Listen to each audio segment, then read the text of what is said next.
Part 83, Gretchen. Kamusta po kayo? Muli ay ako ay nagbabalik para sa huling kabanata para sa araw na ito.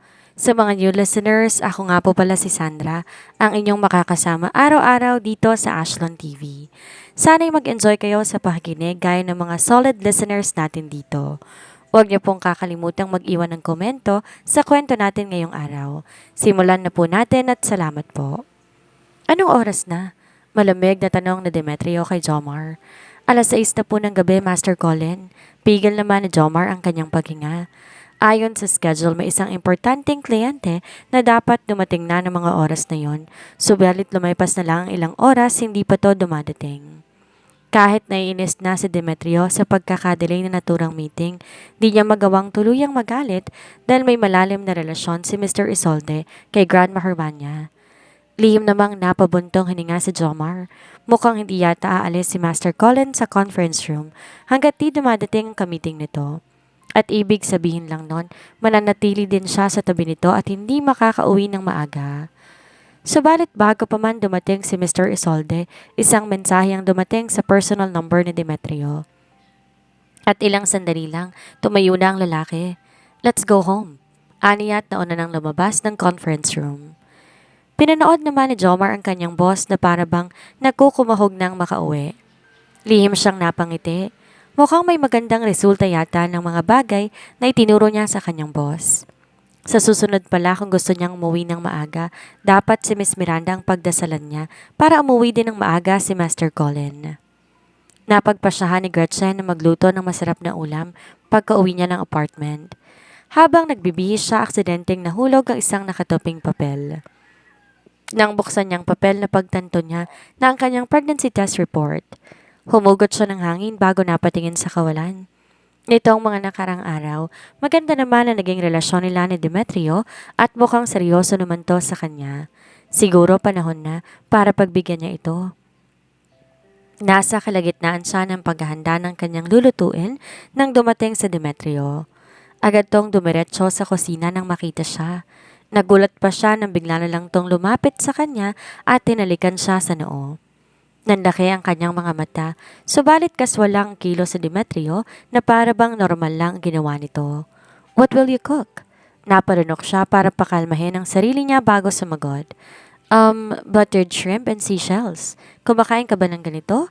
Tanong pa niya. "Of course, tutulungan na kita." "Hindi na, ako na. Baka pagod ka na sa trabaho?" Kinuha ni Demetrio ang extrang apron na nakasabit bago humarap sa kanya. "May trabaho ka rin, gaya ko." Napanguso siya. Magkaiba naman kasi sila ng estado. Siguro kung di niya to kasama ngayon, nakahilata na to sa kama kapag umuwi na ng bahay at tinahayaan ng mga katulong nito na gawin ang bagay na ginagawa nila ngayon. "Alam mo ba, may nangyaring komosyon sa shop kanina." Kwento pa ni Gretchen habang nagdilinis sila ng hipon. Napalingon naman si Demetrio sa babae. "What commotion?" Kinuwento niya sa lalaki ang pagkahimatay ng customer nila na may hahalin tulad sa sakit na meron sa JP. "It's not epileptic. Siguro kaya siya hinimatay dahil sa shock sa dulot ng heart problems. Ilang minuto lang itatagal ng ganong klaseng sakit kapag di agad naagapan." Komento ni Demetrio. Napatango-tango naman si Gretchen. Mukhang tama nga ang ginawa ko. Inihatid siya sa ambulansya kaysa hintayin tong dumating.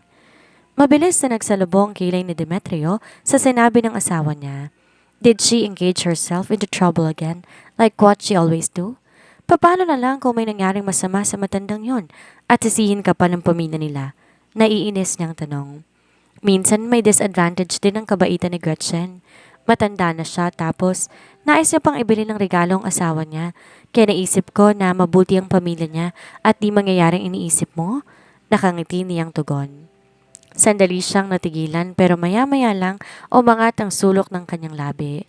Gretchen had a pure heart at yun ang isang bagay na nagustuhan niya sa babae.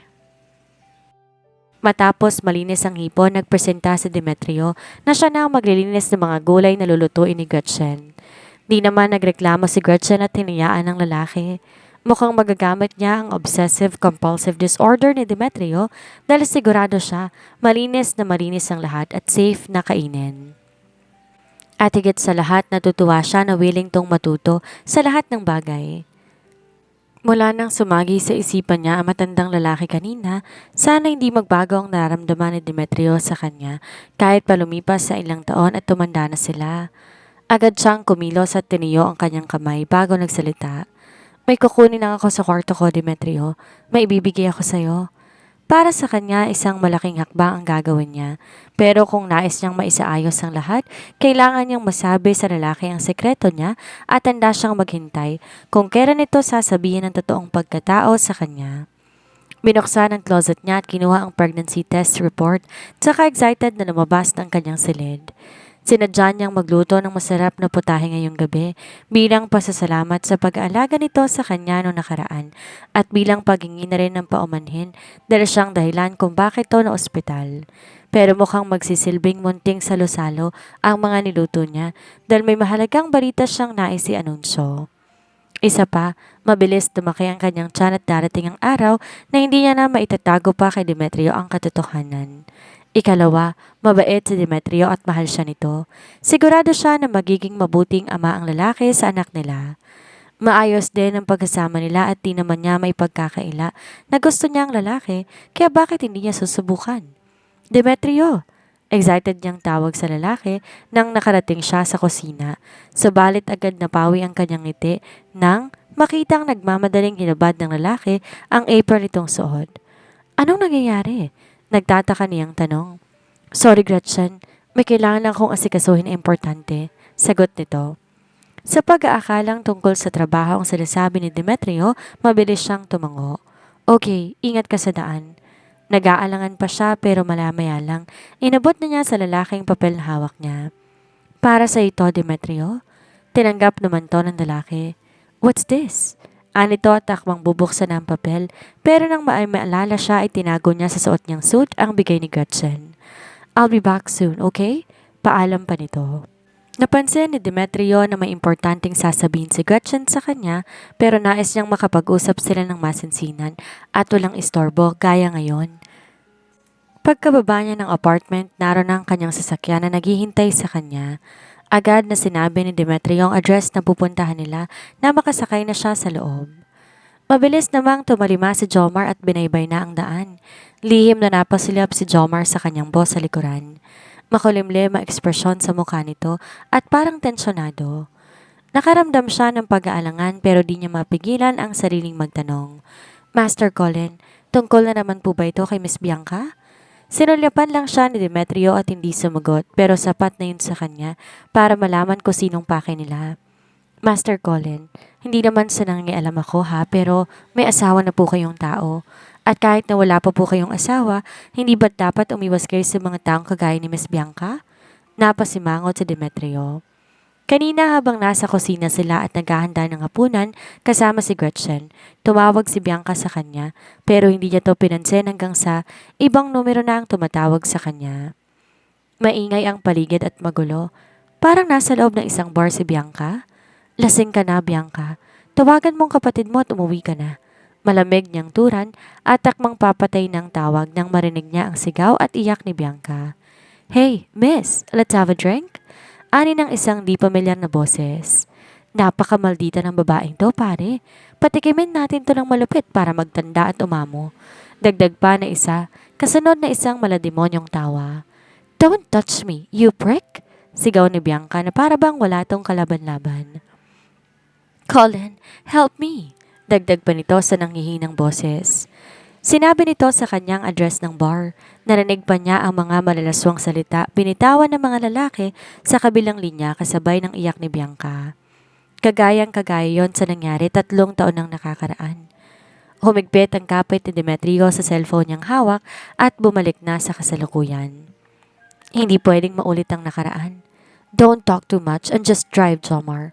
Aniya't binaling ng tingin sa labas ng bintana para ipaabot kay Jomar na hindi siya interesadong makipag-usap sa lalaki.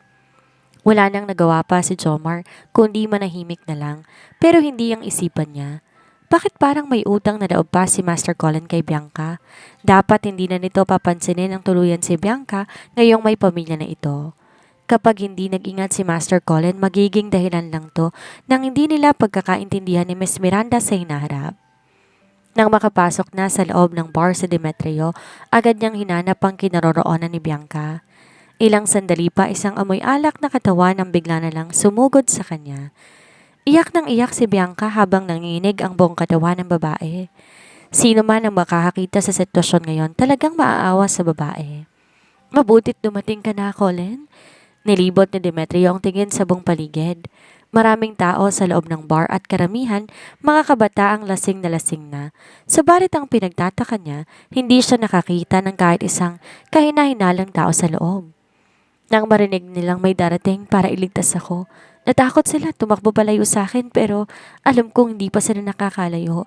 Sigurado ko may mangyayaring masama sa akin kung di ka dumating. Humihikbi nitong sambit. Nasaan ang kapatid mo? Malamig na tanong ni Demetrio. Marahan namang umiling si Bianca. Hindi ko sinabi sa kanya dahil baka magsumbong siya sa mga magulang namin at pagalitan ako. Kakabalik ko lang ng bansa, Colin, kaya hindi ko pa memorize ang number ng kapatid ko. Number mo lang ang meron ako. Buong puso ko talagang inalala. Hindi natuloy ang iba pa sanang sasabihin ni Bianca nang mariing hinawakan ni Colin ang kanyang palapulsuhan. Do you think I'm stupid like you, Bianca?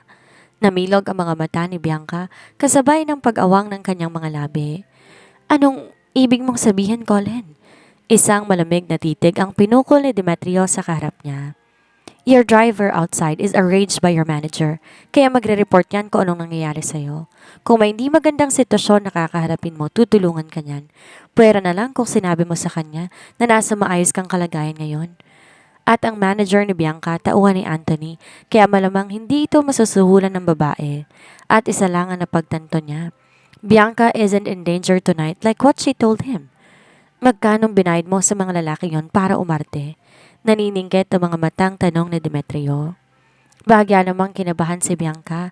Masyadong smooth ang transaction nila kanina at di niya akalain na agad siyang mahuhuli ni Colin. Pero hindi siya po pwedeng umamin. Kung gagawin niya yon, ano na lang iisipin ni Colin sa kanya? Listen, Colin, it's not what you think. Limitadong pasensya ko, Bianca. Huwag na huwag mong sasayangin ang oras ko sa mga wala mong kwentang palabas. Kung ayaw mo talagang umamin ngayon dahil I will check all the surveillance cameras and slam the truth on your face. Galit na galit siya. Sa pag-aalala niya na baka mapahamak pa ulit at maulit ang nangyari kay Bianca nung nakaraan, hindi na siya nag-isip pang maigi at agad tong pinuntahan. But seeing the place and situation, he realized that he has been failed. Shit! Nataranta naman si Bianca. Tama ang sinabi ni Colin. Ang mga lalaking narinig nito kanina, binayaran niya para magpanggap. At pagkatapos ng palabas nila, pinaalis niya na ang mga ito. At mukhang nakuhanan nga ng surveillance cameras ang ginawa niya. Akala niya, agad na maniniwala si Colin sa kanya, kaya agad niyang naisip na pupwede siya nitong mahuli. This will be the last time that I'm tolerating this kind of behavior, Bianca. I'm gonna cut ties with you the next time this happens. Agad niyang tinalikuran si Bianca. Pagod at gutom ang nararamdaman niya ng mga oras na yon. Nais niyang murahin ang sarili niya. Hindi siya makapaniwalang ipinagpalit niya ang masarap na hapunan kasama ng asawa niya sa walang kwentang bagay. Ang tanga-tanga niya. Buong buhay niya ngayon pa lang niya napagtanto kung gaano nga ba siya kabobo. He must make sure that next time hindi na ito mauulit pa. Kinabahan si Bianca na makitang paalis na si Colin. Alam niya kapag nawala ito sa harapan niya, hindi niya na ito makikita pa ulit, pwera na lamang kung lamay na niya. Patakbo siyang lumabas kay Colin, niyakap ang lalaki. Maraming tao sa bar at sigurado siya, marami siyang fans na nagkalat sa paligid pero wala siyang pakialam. Mas mabuti ngayon ang malaman ng buong mundo na may isang Bianca Inoue sa buhay ni Master Colin. Huwag ka munang umalis, Colin. Namiss lang kita kaya ako ginawa ang bagay na to. Ilang pagkakataon mo na akong pinagtabuyan kaya wala na ako naisip na paraan para bigyan mo ko ng pansin. Sunod-sunod na pagpatak ng masaganang luha sa kanyang mga mata. Alam kong mali ang ginawa ko pero please, huwag mo akong iwasan. Kung di mo talaga ako gusto, tatanggapin ko. Hindi na kita guguluhin pa. Dahan-dahang lumingon sa Demetrio at sinalubong ang titig ng kanyang mata na kanyang kinatuwa. Hindi naniniwala si Demetrio sa mga pinagsasabi ni Bianca. Hinawakan naman ni Bianca ang kanyang kamay at mariing pinisil kung nasaan nasulyapan niya ang peklat na nasa palapulsuhan ng babae. 3 taon nang nakalilipas, simula nang subukan itong magpakamatay dahil ayaw niya itong mahalin. Kahit wala siyang kasalanan, siya pa rin ang dahilan, kaya't muntik na itong bawian ng buhay, kaya't lagi niya itong pinalalampas. Huminga siya ng malalim para pakalmahin ang sarili niya. He's trying to be patient even when he wanted to brush her off and throw her out of the earth nang sa ganon, mawala na to sa buhay niya ng tuluyan. Listen, Bianca, hindi tayo po pwedeng magsama. I'm already married to Gretchen. I love my wife and I'm going to live with her for the rest of our lives. You love your wife? Di makapaniwalang tanong ni Bianca. Yes, walang gatol na sagot ni Colin. Kaya hindi na tayo nababagay pa sa isa't isa. Kalimutan mo na ano man yung nararamdaman mo, Bianca. You're just wasting your time. Dahil kahit ano pang gawin mo, hindi magbabago ang desisyon at nararamdaman ko. Dagdag pa nito. Ilang sandaling natahimik si Bianca habang pinoproseso ng utak niya ang sinabi ni Colin. Hindi sila nababagay sa isa't isa. Bakit? Si Gretchen ba bagay kay Colin? Isang hamak na hampas lupa lang babae. Gayunpaman hindi niya sinabi ang kung anumang nasa isipan niya. Hindi siya pwedeng magpadalos-dalos, lalo na ngayong umamin na si Colin na mahal ito si Gretchen. She needs to be smarter para makahanap siya ng paraan kung paano maibabaling sa kanya ang nararamdaman ni Colin. Okay. If you love Gretchen, then I will try to myself to hold back kapag nakita tayo ulit. Let's just stay friends. Kahit yun na lang, Colin. Huwag kang mag-alala. Di na kita iistorbohin pa at pasensya na talaga. Ani Bianca sa mababang tono. Whatever you want. Nang bitawan niya ang kamay ni Colin, tuluyan na itong naglakad paalis sa kinaroroonan niya. Wala nang nagawa pa si Bianca kundi pagmasdan ng papalayong bulto ng lalaki. At habang nakatitig siya dito, hindi niya maiwasang malungkot. Hindi pa siya kailanman nagpakumbaba sa kahit na sino. Kay Colin pa lang. Pero hindi nakikita ng lalaki ang ginagawa niya. Di lang niya sinubukang wakasan ang buhay niya. Nagtago din siya abroad para tuluyang maghilom ang sugat sa puso niya. Pero nang balakid niyang bumalik sa Pilipinas para makapagsimula ulit sila ni Colin, nabalitaan na lang niyang may ibang babae na ito. Akala niya hindi to seryoso kay Gretchen, pero malaman-laman na lang niya na mahal na nito ang babaeng yon. Bakit? Umalis sa bar si Demetrio na kumakalam na ang kanyang sikmura. Padabog siyang bumalik sa loob ng sasakyan dahil sa katangahan niya nasira na tuloy ang buong gabi niya. Kailangan makabalik na siya sa apartment para makakain ng inihanda ni Gretchen. Napasulyap naman si Jomar sa nakasimangot na mukha ni Master Colin at base sa ekspresyon nito siguro napagtanto ng boss niya na niloloko lang to ni Miss Bianca. Di niya mapigilan ang sariling mapailing. Sino bang mag-aakala na maiisahan ni Miss Bianca ang isang Demetrio Colin Yamamoto? Kapag hindi to nag-ingat sa mga susunod nitong desisyon, sigurado siya mawawala ng tuluyan si Miss Miranda sa lalaki. Mukhang totoo nga ang kasabihan na kapag matalino ka sa halos lahat ng bagay, bobo ka pagdating sa pag-ibig. Matapos siyang maihatid ni Jomar sa apartment complex, agad siyang umakyat papunta sa tinutuluyan nila ni Gretchen. Pagkabukas pa lang niya ng pinto, nanuot na sa kanyang ilong ang mabangong aroma ng buttered shrimp na mas lalo lang nakadagdag sa gutom na nararamdaman niya. Pakiramdam niya, naglahong inis na nararamdaman niya mula sa bar. Akma niyang tatawagan si Gretchen para ipaalam sa babae na bumalik na siya, subalit nakarinig siya ng boses ng isang babae. Alam mo bang di makapaniwala ang mommy ko nang sabihin ko sa kanyang magbubukas ako ng isang coffee shop? Natakot pa siya na baka malugi lang ako. Nag-aaral lang sa iyo ang mommy mo. Ani Gretchen, bago niya nasulyapan si Demetrio na nasa loob na ng bahay nila. Demetrio, bumalik ka na pala. Nasurpresa niyang sambit. Akala niya gaya ng dati na aabot na naman ng isang araw o mahigit pa ang pagkawala nito. Mabilis ko lang naresolba ang problema. Tugon pa nito. Kala ko hindi ka uwi ngayong gabi. Tinawagan ko si Kendra para samahan akong umubos ng niluto kong pagkain. Kumain ka na ba?